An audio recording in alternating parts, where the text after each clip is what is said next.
Welcome to our first part of a series that I personally feel is very important. And here as my guest, I have Charmaine D'Souza. Welcome, Charmaine. I'm so glad we connected, and both of us are very passionate about the topic we are going to be addressing in this series. And the topic is emotional abuse overall. But to start, let's give a little bit of introduction. Charmaine, can you just give us a tiny, tiny bit of introduction on who you are and why this topic is important to you? Hi, my name is Shami D'Souza, and I'm a professional lifeguard in Goa, India. And I decided that I wanted to reach out to people and help after I was in a very abusive marriage. And I thought that if I can help at least one person, I would be doing a good thing. So I just wanted to reach out, and I just want to reach out. And it's not out of malice or hate, but it's just that no one should be in something like this. I wouldn't wish this sort of situation for anybody. So that's one of the reasons why I chose to talk about it. Yeah, and I'm so glad you did, because I've been looking to speak to other people who are willing to come forward. It's not an easy topic to address for most people. So it takes courage, it takes bravery. And just like you, I am very passionate about, warning people so that they don't end up in the same painful path that we have, because we didn't know what was going on. We didn't know what to look for. And of course, no one gets into a relationship that is abusive from the start. So every relationship starts wonderful, or at least most relationships start in a really positive way. And then things go, for a lot of relationships, they don't go the way they should go. And in a lot of those situations, there is abuse. And we want to make sure that we inform people on how do you recognize early on, so that you don't get stuck in a relationship for a long time and then having to spend years and years and a whole lifetime trying to heal from all the damage that's happened. So just like the person who's coming back from the mountain, hiking and finding all the holes and the danger zones and coming back down the trail, just warning the other people who are going up that trail, say, hey, if you see this, be careful, because this may mean that you are on the wrong path. So that's what we're doing. And as of that, we want to address the this first part of the series. What we want to do is we want to address abuse. Doesn't always start with physical. It typically starts with emotional abuse, and people who tend to be emotionally abusive are narcissists for the most part. So we want to talk about that first. And so I'm going to give it to you. I'm going to pass it on to you, Charmaine.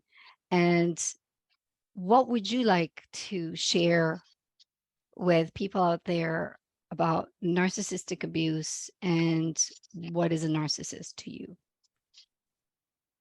So, narcissistic abuse is one of the most insidious forms of abuse there is because everything is done behind closed doors. There is there is a private side that no one knows about, and um, no one is going to believe because the public image is so perfect.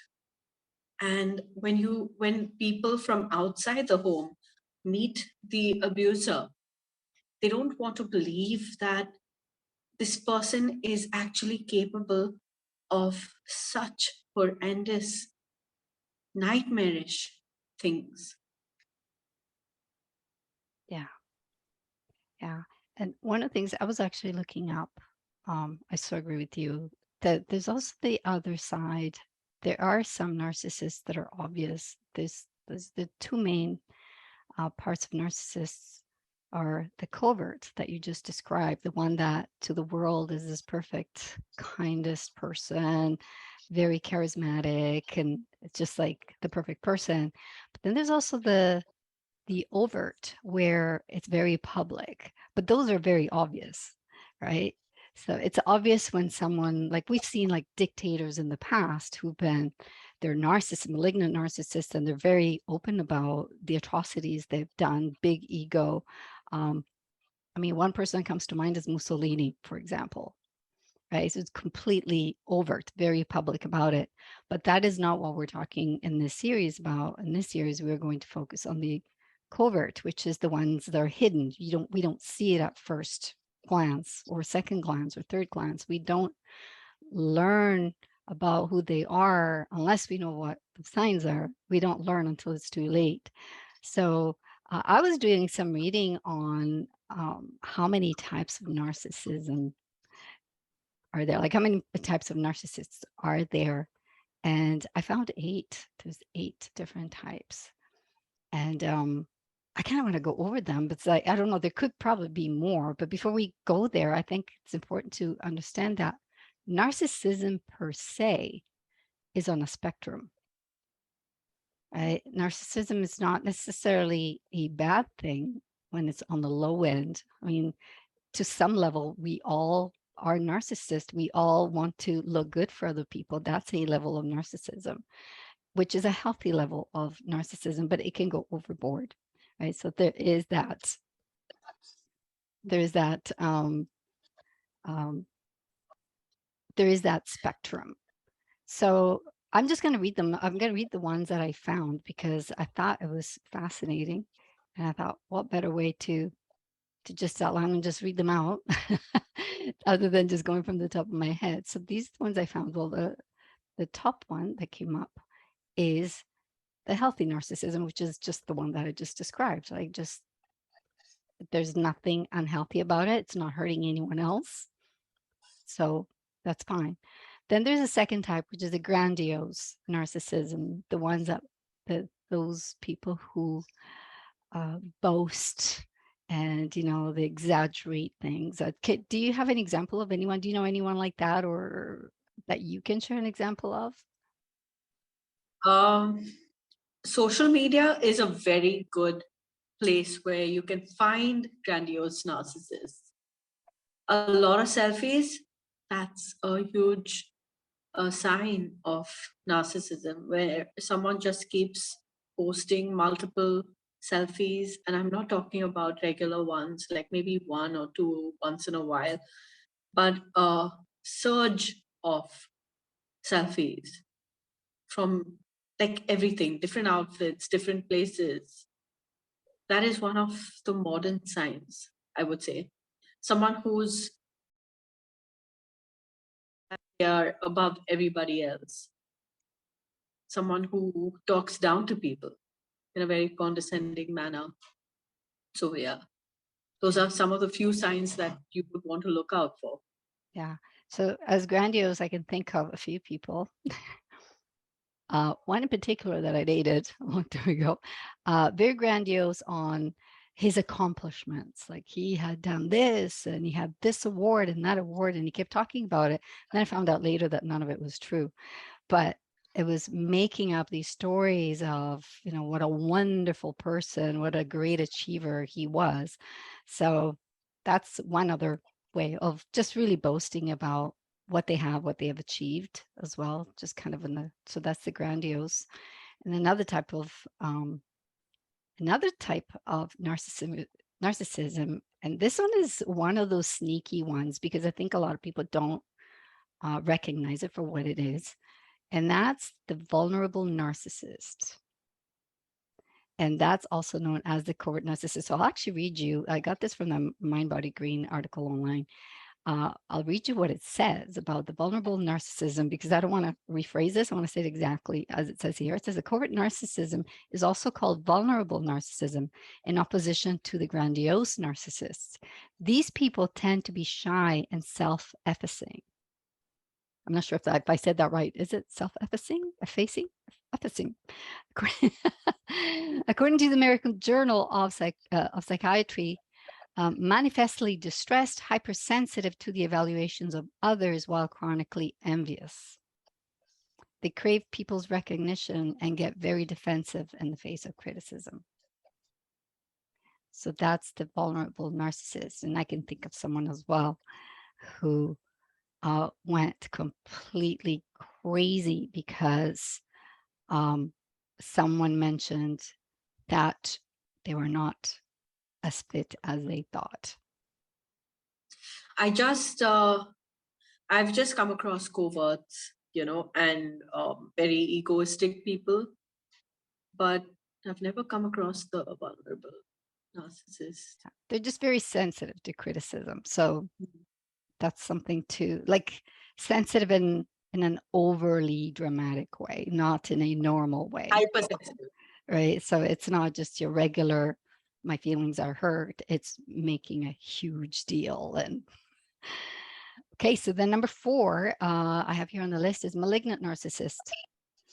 The malignant narcissist is basically pretty much what it sounds like. They're extremely manipulative and they mean harm. They are manipulative. They have an agenda to hurt you for their own gain. But they also have that flip side of the charm as well. So to be very, very careful, because the malignant narcissist, I have a personal experience with this. The malignant narcissist is so manipulative that will hide the malignant side. You will not see the harm that they're plotting behind your back. So that's something to be very aware of. Another type of narcissism is sexual narcissism, which I don't think is really spoken about. So according to this, they can become consumed by their obsession with sexual performance and the need for the sexual admiration of others. So they tend to be serial cheaters and they use sex to manipulate people and may behave violently during sex. So who knew? Then there's somatic. Okay. Yeah, right. Any thoughts on that? On the sexual narcissism? No. Then the somatic narcissism derives from the self-worth from their bodies. So somatic narcissists often obsess over their weight and physical appearance and criticize others based on their appearance. So there's another example, like they feel like they're physically better than everybody else and they There's will a name put for down. that. Which is? I said you've just named it. I know someone like this. It's scary. Yeah. I didn't Somatic know narcissism. there was actually a phrase for that. Yeah. Then there's cerebral narcissists. Those are the people who think they're smarter than everybody else. And right there, and you can never win an argument with them. There is just you never win, no matter what. I can think of a few public figures, which I will not name. Then there is number 8, the spiritual narcissist. And those are the people who feel, that their spirituality justifies what they do, their harmful behavior. We see a lot that in religious environments. We see them in ministers, pastors, priests, all of the above and more. Any of those people in those authority people and authority positions can be spiritual narcissists. Tend to see a lot of them there. But also in a relationship, they don't have to be in those positions to be that. They can just use their religion as an excuse to, the common women need to be submissive as an excuse. Right. So yeah, so there you go. Those are the 8 types that I found online. There's a lot more to each one of those. Obviously, those are very they're just very generic. It's just a little summary, but anyone watching this, if you're having some questions about this, I will actually put the link to this article. I'll put it in the notes. So just look in the notes so you can read it for yourself. There's a bit more information to it than what I just referenced here. So Yeah, 8 types. And here's another question. I'm going to ask you this. I have my answer and I looked it up and I found the answer as well. But I'm wondering if you think, Charmaine, are all abusers narcissists? No, I wouldn't say all abusers are narcissists because there are different types of abuse. And I have physical abuse and you have emotional and mental abuse. So I would say, I mean, I could be wrong, obviously, but I would say that emotional and mental abuse would be more on the narcissistic type of abuse. Yeah. And But of course, all abusers can be physical. So there's that. But the what I've from experience of dealing with narcissistic people, there is a lot of people that I've personally dealt with don't have the guts to be physically abusive, because when you're physically abusive, you'll be able to see the bruises and the marks. So then their image kind of gets tarnished. So when they're not using physical abuse and it's just emotional and mental, it's tougher to prove that they are abusive, because how can you show scars and hurt that's within you? mhm, I have a different It's perspective or have an additional perspective to that. And I think I do agree that a lot of the narcissists, their ego is so big, they would never want to be outed by the obvious signs of physical abuse. There's also that other something else that it's very important to highlight for the purpose of this series that we're doing is that the majority of physical abuse is preceded by emotional abuse first.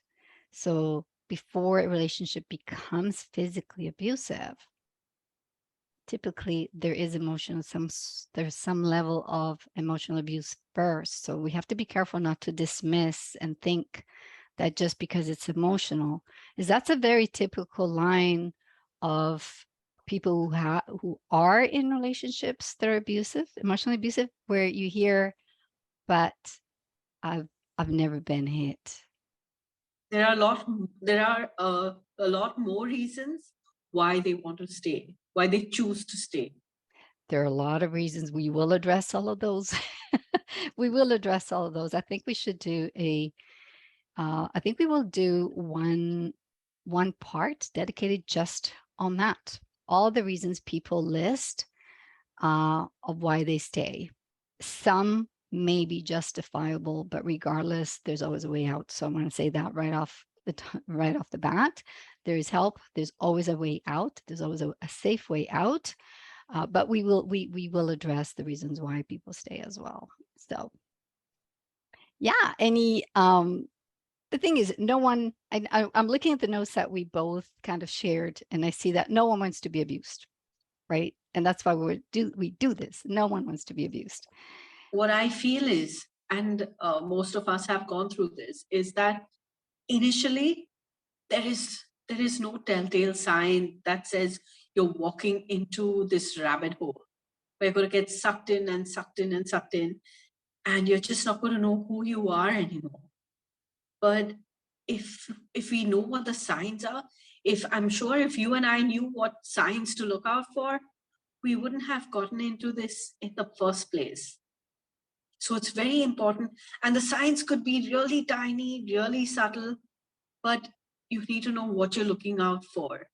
So when you know what you're looking out for, it's easier to, stop things before they reach that point where you're so lost and you don't know where to turn. And that is one of the worst places to be, because you're in a situation and you're so confused. You're so confused all the time because your reality is shattered. You don't know what's real anymore. Yeah. And you feel so alone when you get to that point. You feel like no one can ever understand where you're at. Because, like you said before, everyone around you thinks this is a wonderful, perfect relationship. And if I'll speak to for myself, the biggest mistake I made in my abusive relationships, when I was in them, was covering up, making excuses, just to make it look like I had the perfect marriage, just to make it look like I had the perfect relationship, because I was ashamed. I was ashamed that if I didn't have the perfect relationship, then it meant that I was a failure and there was something wrong with me. And like maybe I deserved whatever it was that was happening to me. So yeah. And also, there was also the background of the cultural background in my family. No one had ever been divorced before. So just making that first step, it was like, oh, what is the family going to think? Right? Like, are they going to talk me into staying and to be more submissive? There's all these fears, and then you feel so alone, but you're not alone. You know, yeah. Yeah. So for me, it was, I mean, I didn't have any family I could turn to. So for me, it was very different. I'm at least there have been divorces in my family, but it was different, you know, when you don't have your parents either, like your main support system is not there, then it just feels like you're being thrown to the wolves, and you just don't know. You There's absolutely nowhere you can turn. It's like you're just blocked. It feels like you're trapped in a dungeon, and it you feel suffocated. So how did You're you get out? stifled. How did you get out? What would you say to someone who's in a similar situation that you were in? What is like in just like 3 or 4 steps? What would be the things that they can do that you did now looking back that you did and just go, I did 1, 2, 3, 4, and this is what helped me. So we don't have to go into the whole story. Yeah. Just those. Okay. Yeah. So I was diagnosed with bipolar by him and his friend. So I had to go to a psychiatrist. And it was a psychiatrist who told me, stop putting people first. Put yourself first. Everybody is putting yourself first. So that is your first step. It's a very, very big step. But it's crucial. Self-love, self-care, as cliched as it sounds, it's important, especially when you're in this kind of situation. Have some sort of plan, and it takes a lot of courage. So it's going to take some time to build up that courage. But once you decide that I'm going to get out of it, that is when everything else actually opens up. Everything else starts opening up. Even if you don't have anything at all, just make that decision to get out. And one of the most important things to do would be detach. Start detaching yourself from the person you are with, because that's an illusion, which we will talk about uh, later. But you need to stop feeling like that attachment needs to slowly start getting chipped away. So by the time you decide to leave, you're so strong that you could just walk out the door and you're like, I got this. Build your self-worth. Yeah. It actually starts there. You build your self-worth and you set some boundaries, you know what is okay and what is not okay. It's a good place to start. But if you're confused, if you're not sure, if you think you're going crazy, if you think there's something wrong with you because your partner makes you feel that way, if your partner makes you feel less than, if your partner lectures you, if your partner is constantly criticizing you, if you have any suspicion whatsoever, or even if you don't, I suggest that you educate yourself in what narcissistic abuse is, what emotional abuse is, and what are the parameters of a healthy relationship. So, like I said, I will have the links to the 8 types of narcissists in the description below. But there's so much more, and it's a process. And if you're not sure, one of the most important things you can do is start connecting with people who have been in a similar situation. And if you don't know anyone, there are tons of groups online that you can join through social medias that are specific to. That's actually how Charmaine and I connected. We were in a group where there are victims, people who have been in abusive relationships and have gotten out of them, and some of them are still in that and in those, and they're seeking support. So that there are, I believe, hundreds of these groups. So there isn't just one. So reach out that way.